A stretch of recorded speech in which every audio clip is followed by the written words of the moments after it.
To Shantala kitchen. ಈ ದಿನ ನಾವು ಮಾವಿನಕಾಯಿಯಿಂದ ಒಂದು ಖಾರದ ಗೊಜ್ಜು ಮಾಡೋಣ. ಅಂದರೆ ನಾವು ಇದನ್ನು ಮಾವಿನಕಾಯಿ ಖಾರ ಅಂತ ಹೇಳ್ತೀವಿ. ಕೆಲವು ಕಡೆ ಇದನ್ನು ಮಾವಿನಕಾಯಿನ ಮಾಂಗಿ ರಸ ಅಂತ ಕೂಡ ಕರೀತಾರೆ.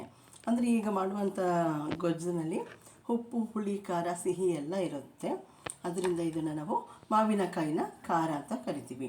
ಅಂದರೆ ಈಗ ಮಾವಿನಕಾಯಿ ಸೀಸನ್ ಆಗಿರೋದ್ರಿಂದ ಇದರಲ್ಲಿ ಯಾವ್ಯಾವ ಆಹಾರಗಳನ್ನು ಮಾಡ್ಬೋದು, ತಿಂಡಿಗಳನ್ನು ಮಾಡ್ಬೋದು, ಅದನ್ನು ನಾವು ಸಾಧ್ಯವಾದಷ್ಟು ಮಾಡೋಣ, ಇದನ್ನು ಉಪಯೋಗಿಸ್ಕೊಳ್ಳೋಣ. ಇದು ಯಾವ ಕಾಲದಲ್ಲಿ ಬರುತ್ತೋ ಆ ಕಾಲದಲ್ಲಿ ಇದನ್ನು ಯಥೇಚ್ಛವಾಗಿ ಉಪಯೋಗಿಸ್ಕೊಂಡು ತಿಂದರೆ ಒಳ್ಳೆಯದು. ಇದರಿಂದ ಇವತ್ತು ನಾವು ಮಾವಿನಕಾಯಿನ ಖಾರನ ಮಾಡೋಣ. ಮಾಂಗಿ ರಸ ಅಂತಲೂ ಕೂಡ ಇದನ್ನು ಕೆಲವು ಕಡೆ ಕರೀತಾರೆ.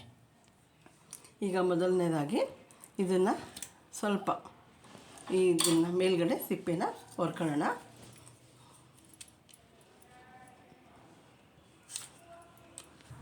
ಈ ರೀತಿ ಸಿಪ್ಪೆನ ಹೊರ್ಕೊಂಡಿದ್ದೀವಿ.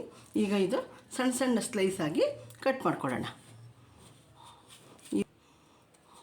ಈ ರೀತಿ ಸ್ವಲ್ಪ ಸ್ಲೈಸ್ ಆಗಿ ಕಟ್ ಮಾಡ್ಕೊಳ್ಳೋಣ.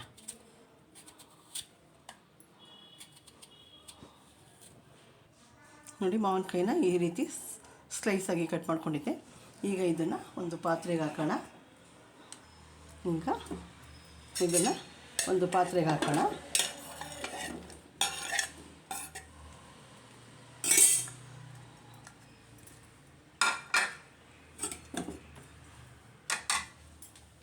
ಈಗ ಇದು ಮುಳುಗುವಷ್ಟು ನೀರನ್ನ ಸೇರಿಸೋಣ.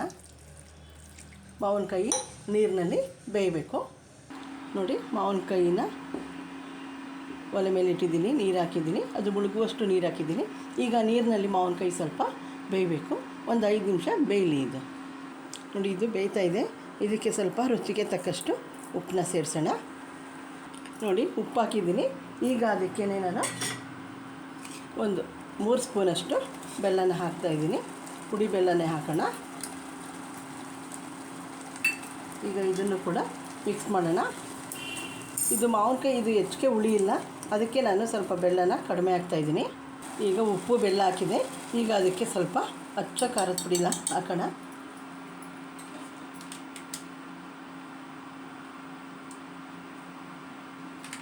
ನಾನಿಲ್ಲಿ 1/4 ಸ್ಪೂನ್ ಹಾಕಿದ್ದೀನಿ. ಹುಳಿ ಸ್ವಲ್ಪ ಕಡಿಮೆ ಇರೋದ್ರಿಂದ ಖಾರನೂ ಕೂಡ ನಾನು ಕಡಿಮೆ ಹಾಕಿದ್ದೀನಿ. ಈಗ ಎಲ್ಲ ಹೊಂದ್ಕೊಳ್ಳೋ ರೀತಿ ಮಿಕ್ಸ್ ಮಾಡೋಣ. ಈಗ ಇದು ಇನ್ನೂ ಒಂದು 2 ನಿಮಿಷ ಚೆನ್ನಾಗಿ ಸ್ವಲ್ಪ ಬೇಯಲಿ. ಆಗ ಈ ರೀತಿ ಸ್ವಲ್ಪ ಸಣ್ಣ ಸಣ್ಣ ಸ್ಲೈಸ್ ಇದೆಯಲ್ಲ, ಇದು ಇನ್ನೂ ಸ್ವಲ್ಪ ಕರಗಿ ಬೇಯುತ್ತೆ. ಅಂದರೆ ಮಧ್ಯೆ ಇದು ಸ್ಲೈಸ್ ಸಿಕ್ಕಿದ್ರೂ ಕೂಡ ಚೆನ್ನಾಗಿರುತ್ತೆ. ಆದರೆ ಇನ್ನೊಂದು ಸ್ವಲ್ಪ ಉಪ್ಪು, ಖಾರ, ಹುಳಿ ಎಲ್ಲ ಇವಾಗ ಹಾಕಿರೋದ್ರಿಂದ ಈಗ ಇನ್ನೊಂದು ಸ್ವಲ್ಪ ಬೇಯಲಿ. ಈಗ ಇದಕ್ಕೆ ಬೆಲ್ಲನೂ ಕೂಡ ಆ್ಯಡ್ ಮಾಡಿದ್ವಿ. 1-2 ನಿಮಿಷ ಈಗ ಇದು ಬೇಯಬೇಕು. ನೋಡಿ, ಮಾವಿನಕಾಯಿನ ಗೊಜ್ಜು ರೆಡಿಯಾಗಿದೆ. ನೋಡಿ, ಈ ರೀತಿ ಸ್ಲೈಸು ಇನ್ನೂ ಒಂದೊಂದು ಸಣ್ಣ ಪೀಸ್ಗಳಿದೆ. ಇದು ಬಾಯಿಗೆ ಹಾಕೊಂಡಾಗ ಮಧ್ಯೆ ಸಿಕ್ಕಿದ್ರೂ ಕೂಡ ಚೆನ್ನಾಗಿರುತ್ತೆ. ಇದು ದೋಸೆ, ಚಪಾತಿಗೆ ಕೂಡ ಹೊಂದ್ಕೊಳ್ಳುತ್ತೆ. ಮತ್ತು ಮೊಸರು ಅನ್ನದ ಜೊತೆ ನಂಚ್ಕೊಂಡು ತಿನ್ನೋದಕ್ಕೂ ಕೂಡ ಚೆನ್ನಾಗಿರುತ್ತೆ. ಈಗ ಇದನ್ನು ಒಂದು ಬೌಲ್ಗೆ ಶಿಫ್ಟ್ ಮಾಡೋಣ. ಮಾವಿನಕಾಯಿಯ ಖಾರ ರೆಡಿಯಾಗಿದೆ. ಇದು ಚಪಾತಿ, ದೋಸೆ ಎಲ್ಲದಕ್ಕೂ ಕೂಡ ಚೆನ್ನಾಗಿರುತ್ತೆ. ಮತ್ತು ಮೊಸರು ಅನ್ನದ ಜೊತೆ ನಂಚ್ಕೊಳ್ಳೋಕ್ಕೂ ಕೂಡ ಚೆನ್ನಾಗಿರುತ್ತೆ. ನನಗೆ ಈ ವಿಡಿಯೋ ಇಷ್ಟ ಆದಲ್ಲಿ ಲೈಕ್ ಮಾಡಿ, ಶೇರ್ ಮಾಡಿ, ಸಬ್ಸ್ಕ್ರೈಬ್ ಆಗಿ. Okay, thank you for my video watching.